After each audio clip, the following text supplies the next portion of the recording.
The Bold and the Beautiful, a paternity bombshell, legal warfare, and a family on the brink. The walls are closing in fast on Luna Nozawa. And no one feels the pressure more than the Spencer family.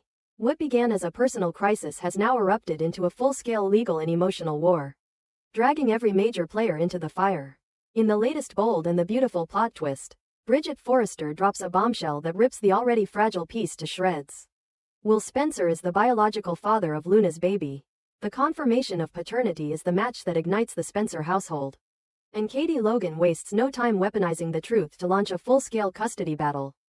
With Bill Spencer trapped in the eye of the storm and Deputy Chief Bradley Baker circling the chaos. Like a predator, the scandal quickly transforms from a private tragedy into a public war zone. Bridget's announcement is swift and clinical. The DNA results are conclusive. No doubts. No second guessing. Will is the father. The room falls into stunned silence. Luna's eyes widen as the weight of the truth settles in. Not just the confirmation of her child's paternity, but the tidal wave of consequences she knows will follow. Katie, always quick to strike, doesn't even blink. She's already 10 steps ahead. Before the shock can wear off, she's already working the angles. Katie's instincts are sharp, her focus laser-like. She doesn't wait. She doesn't hesitate. She immediately begins building a case for temporary guardianship, citing Luna's erratic history, substance-related incidents, and a growing trail of questionable choices. She files the first set of legal documents within hours, making it clear, as soon as this child is born, Katie intends to assume full legal control. And this isn't just about custody, this is about permanence. Katie wants the law on her side before Luna even leaves the hospital. Luna, blindsided, can barely process the rapid escalation. She's still processing the paternity results when she's slammed with the reality of what Katie is doing, painting her as an unfit mother, a walking risk, a ticking time bomb. Luna's past is now being ripped open, dissected, reinterpreted in the worst light possible. Her youthful mistakes, her mental health battles, even her choices under stress are being collected, organized, and weaponized by Katie's legal team. But Katie isn't working alone. She's pulled in high-profile family attorneys, therapists, and child protection consultants. Every one of them is focused on one mission, proving that Luna is a danger to her unborn child. And when Katie has a cause, she doesn't let go.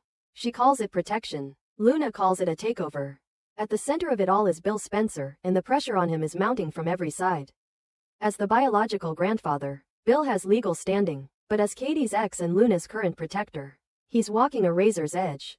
He has to decide, does he support Luna, the woman carrying his son's child, or does he step back and allow Katie to dictate everything, all in the name of safety? Bill's dilemma cuts deep. He knows Luna made mistakes. He knows the media will devour this once the story breaks. But he also sees something in her no one else wants to admit. A woman who's trying to grow, trying to fight, trying to rise from the wreckage of her past. He's been there himself. He's walked the edge. But now, his silence or his support will either save Luna or destroy her. The tension escalates further when Deputy Chief Bradley Baker shows up unannounced with new inquiries. He's reopening investigations linked to Luna's past, digging into the now infamous night involving alcohol, prescription medication, and a breakdown that left Will in a spiral. That night, once brushed aside as a misunderstanding, is now being reframed as evidence of endangerment. What really happened? Who knew what when? Why did Luna have access to substances? And how did that night change Will? Baker's presence turns the case into more than just a custody issue. It becomes a criminal inquiry. Suddenly, Luna is not just a mother under scrutiny, she's a person of interest. And once the investigation becomes official, the press gets wind of it. Headlines explode across digital outlets and tabloids alike. Spencer family scandal. Pregnant woman at center of legal battle. Criminal probe. The story goes viral. The whispers become roars. The pressure on Will, Luna, Katie, and Bill becomes suffocating.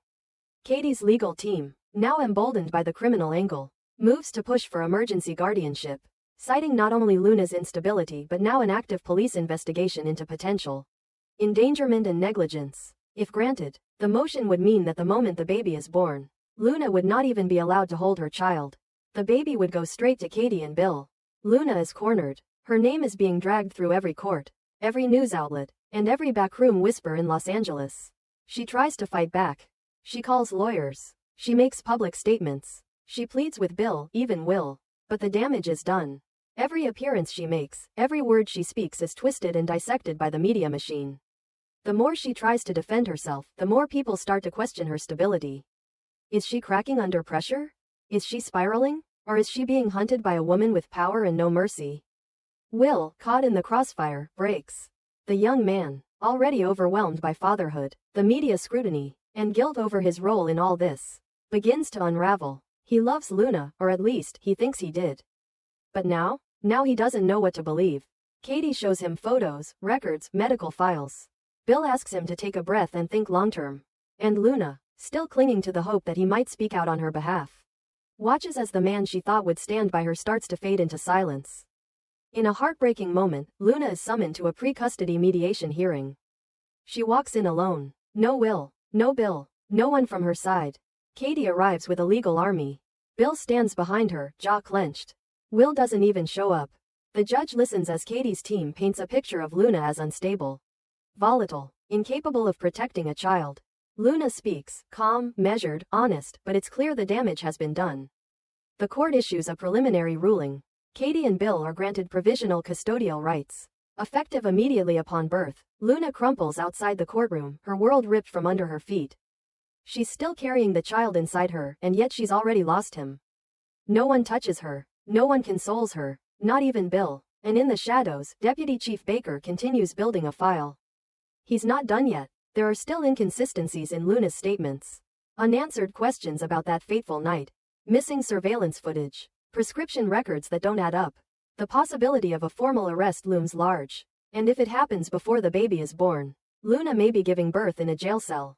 Back at Spencer Publications, Bill is a man divided. He stares out at the city skyline, knowing the choice he made may have saved a child. But at what cost? His son is broken. Luna is devastated. And he's just helped Katie turn their private pain into a public war. He wonders quietly if he did the right thing. Katie, meanwhile, doesn't wonder. She believes in control, order, protection, and in her eyes, she just saved a life. But nothing is over. Not yet. Luna hasn't given up. She still has time. She still has a voice. And as the days pass, she begins to gather her own pieces. Allies begin to emerge. A nurse who saw what really happened.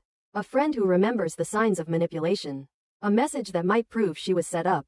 Slowly, quietly, Luna begins building a counterattack. Because if the Spencers won a war, she's ready to give them one. And when the truth finally comes out, everything will change. Stay tuned. Because The Bold and the Beautiful is just getting started. The Bold and the Beautiful. Electra's call to the police ignites a family firestorm. Threatens Forrester's future. And gives Luna a surprising new weapon. One phone call was all it took to set off a chain reaction that threatens to tear the Forrester dynasty in half, throw the fashion house into a media crisis, and transform Luna Nozawa from a disgraced figure into a symbol of quiet resilience. After the paternity bombshell confirming Will Spencer is the father of Luna's unborn child, Electra Forrester didn't hesitate. She called the police. Her motive was cold and calculated: eliminate a threat. A scandal like this, riddled with past drug allegations, custody wars, and now a confirmed Spencer heir, was a risk she wasn't willing to let infect the Forrester name any further. She wanted Luna out permanently. But Electra's attempt to secure her family's legacy has backfired in ways she never saw coming. The move, though legally justifiable, immediately triggered a media frenzy. The moment Electra's name appeared on the police report as the informant, the press pounced. Her past, once carefully curated and shielded behind designer gowns and high-end endorsements, was suddenly under a microscope. Old headlines resurfaced, whispered stories about her early years in Europe, the mysterious broken contracts, and a rumored overdose in Milan, once buried, were now headline news. Gossip outlets began painting her not as a poised heiress defending her family, but as a hypocrite with skeletons louder than the woman she tried to destroy. And that was just the beginning. Fashion houses that once lined up to collaborate with Electra began pulling back. Meetings were postponed. Contracts were re-evaluated. International buyers quietly inquired whether Electra's role in the Luna scandal could complicate their partnerships. Social media turned fast, with hashtags shifting overnight. Justice for Luna trended for 2 days straight. Influencers began referencing Luna as a woman wrongfully targeted during pregnancy, while Electra was suddenly cast as the cold enforcer of elite gatekeeping. The story stopped being about the baby. It became a morality tale, and Electra was the villain. Inside Forrester Creations, the damage was immediate and personal. The staff divided. Some supported Electra's decision, claiming it was a necessary stand for ethics, professionalism, and image control. Others whispered about loyalty, about family turning on family. And the optics of calling the police on a pregnant woman. A move that felt less about justice and more about control. And then there was Ridge Forrester. Sitting at the top, watching his family brand unravel under the spotlight. For Ridge, the situation presented a brutal equation. On one hand, he had to protect the Forrester name. The decades of luxury, trust, and global acclaim. A scandal like this could derail the upcoming line, alienate their European investors, and cost millions. On the other hand, he was facing a different kind of fallout, a family civil war.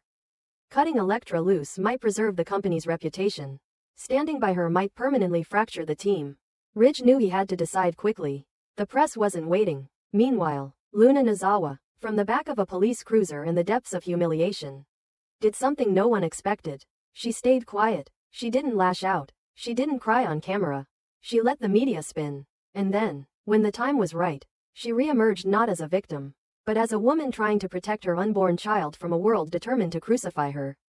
Her team released a short, carefully worded statement. Ms. Nozawa is fully cooperating with authorities in prioritizing the health of her child.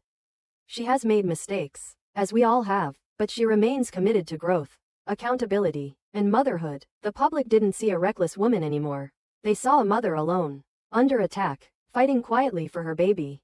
And that image stuck. Then came the interviews. A former teacher stepped forward, describing Luna as brilliant, troubled, but deeply kind. A former Forrester intern posted on social media about how Luna helped her through a panic attack backstage during Fashion Week.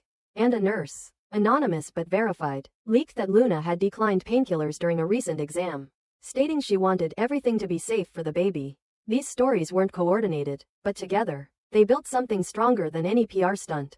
Empathy. Suddenly, Luna was no longer just a name tied to scandal.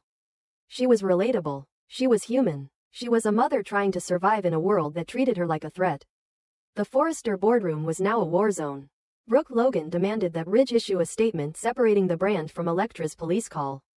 Thomas, surprisingly, sided with Luna, stating that if they didn't act fast, public opinion would crucify them. Not her. Steffi, pragmatic but loyal, remained cautious, torn between Elektra's ruthless protection of the brand and the reality that Forrester could not afford another scandal built on perceived cruelty.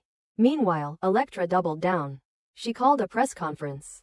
She framed her decision as responsible, stating, "When someone threatens the safety and stability of our family and our future, we act. We don't wait for damage. We prevent it." It was confident, strong, and tone-deaf. The public saw a woman punching down, not protecting up. Comments flooded in. Preventing what? A mother's right to exist? Power doesn't equal principle. Another Forrester cover-up in the making? Inside her home, Elektra began to spiral. The board wanted her silenced. Her endorsements froze. Even Eric Forrester, usually distant from the fire, warned Ridge that they were skating close to losing what Forrester once stood for. "We built this house on family," he said. "We can't keep burning one to keep the rest warm." Katie Logan, emboldened by the shift, quietly reached out to Ridge, suggesting that the company may be better off letting the courts handle the Luna situation rather than wading into it as a brand. "Elektra made her move," she said, "but the rest of you don't have to stand behind it." Back at Spencer, Bill watched the headlines from his office in silence. He knew Elektra's call had accelerated the legal war, but he also saw the long game. Luna wasn't backing down, and every time she stayed calm, every time she chose grace over outrage, the public leaned closer to her side. Bill wasn't sure how long they could hold their position if the story kept tilting emotionally toward Luna. And Will? He stopped returning Elektra's calls. As the situation grew more volatile, Luna made her next move. She agreed to a single televised interview, not with a tabloid, but with a respected national journalist. In it, she was composed, articulate, and emotional without being manipulative. She acknowledged her past. She accepted responsibility for her role in what happened. But she didn't plead. She didn't ask for pity. She simply said, "I'm doing everything I can to be a better person. Not just for me, but for him. For my son. He deserves better than this war." It was a turning point.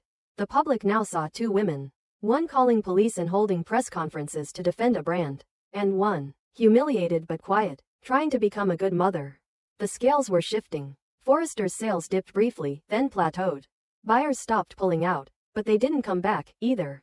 And Ridge? Still stuck between image and blood. But he knew one thing, this wasn't over. Elektra had made her move. Luna had turned it into fuel. And now, every decision from here could either save or sink everything the Foresters had built. And Luna? She wasn't done fighting. Because when the child is born, everything will reset, and whoever controls that moment may control the future of both the Spencer and Forrester legacies. Stay tuned. The war isn't cooling down. It's